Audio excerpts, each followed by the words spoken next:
Well, Fukushima caused the next wave of cancer. In March 2011, Fukushima, Japan suffered one of the most deadly earthquakes in history, the fifth largest ever recorded. It also created a tsunami that leveled the city. The main pumping stations that provides water to cool the reactors was destroyed and resulted in a nuclear explosion that released 14 times the radiation levels that blasted Hiroshima during World War II. The danger is still present for this simple reason. A complete meltdown similar to Chernobyl is very real, but this time the stakes are much higher. Since the Chernobyl incident, it is estimated that 1 million people have died. We can't really tell because the problem is too large, even for governments to address. There are no published data on this topic. It might be simply better and easier to have people turn a blind eye and let people die. Do you want this to happen in the United States? Is this happening today? What are the long-term effects of absorbing 200 to 300 CPM of radiation each day? If you cannot fix it, eventually it'll break. Nothing lasts forever. This is simple logic. Right now, TEPCO, Tokyo Electric Power, has been very vague about what it does, what it says, currently about Fukushima. They keep saying that they do not know the current status because they cannot send workers into the reactor due to the heavy levels of radiation. It's been this way for 3 years. It's 2014 currently. The amount of radiation that is being emitted locally would kill a person between 1 to 2 hours. Fukushima actually has 2 separate plants, which are both offline, with 6 reactors each, and each reactor having about 100 tons of reactive nuclear material. So that means there's 130,000 tons of nuclear material in both Fukushima plants. It has a potential meltdown that is far greater than Chernobyl. Several expert nuclear scientists have said that Fukushima will eventually explode and estimate this time from anywhere from now until the next 3 years. TEPCO has attempted to clean out the nuclear material using robots and homeless people with very marginal success. If you can't fix it, eventually it'll break. Nothing lasts forever. The reactors are currently being cooled with battery-powered pumps that are drawing seawater from the ocean. If another earthquake was to occur, we could have another meltdown. The seawater is being returned back into the Pacific Ocean at 300 tons a day of radioactive water. Due to the high levels of radiation around the immediate area, it is generally believed that the containment fields have been breached. TEPCO is not saying. The official word from TEPCO is they don't know. From 12/25/13 through 1/1/14, radioactive steam clouds have been seen coming from reactor 3. This indicates that the containment field has been breached, since the radioactive clouds have been coming from the ground, not the reactor itself. Yes, of course, radioactive steam has been coming from the reactor itself since the beginning.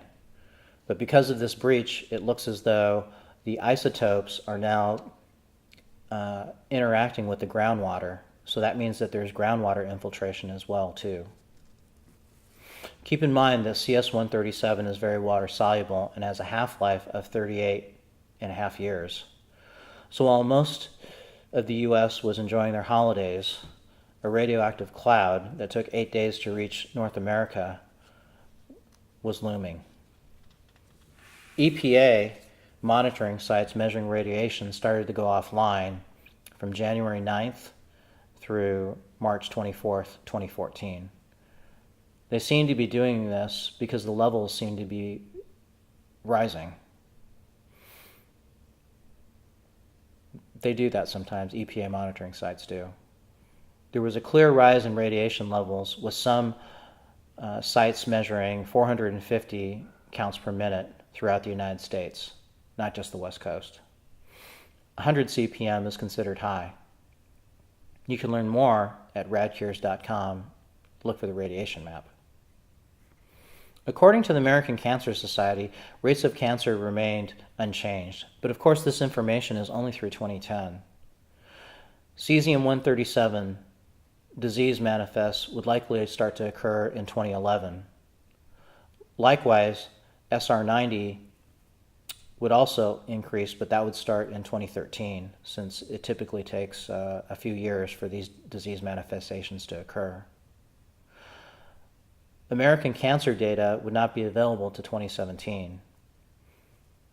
It would be very inconclusive to draw any links to Fukushima currently, right now at this time.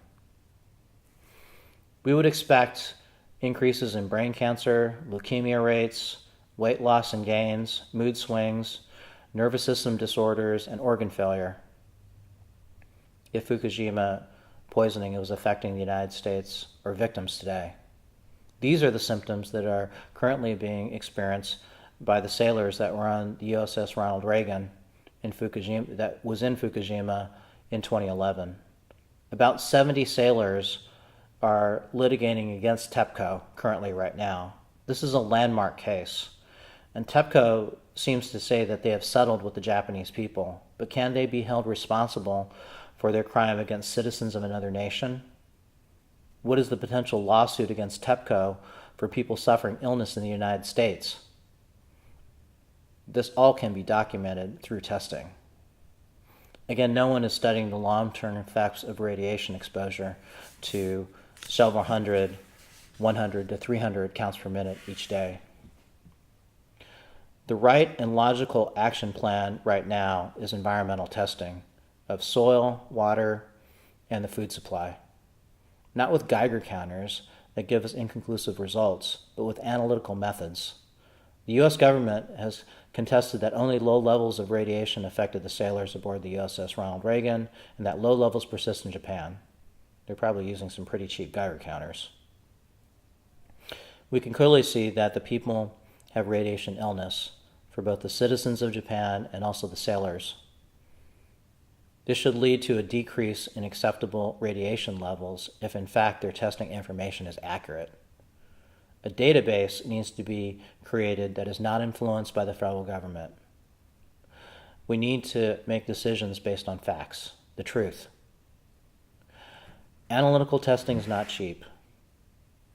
We need to operate. What is more valuable, working at an issue based on feelings, or spending some time and money and working with the real facts? I'm not asking for a donation. I'm asking for you to contribute towards analyzing a sample of your choice, something that you choose, not me. Let's all be part of a group that is committed towards finding the real solutions. People can spend a great deal of time and emotion or spend their money and get the truth. That's the choice. Let's all work towards creating the database that is independent of federal influence. You can learn more at radcures.com. Please sign our Cancer Cures petition.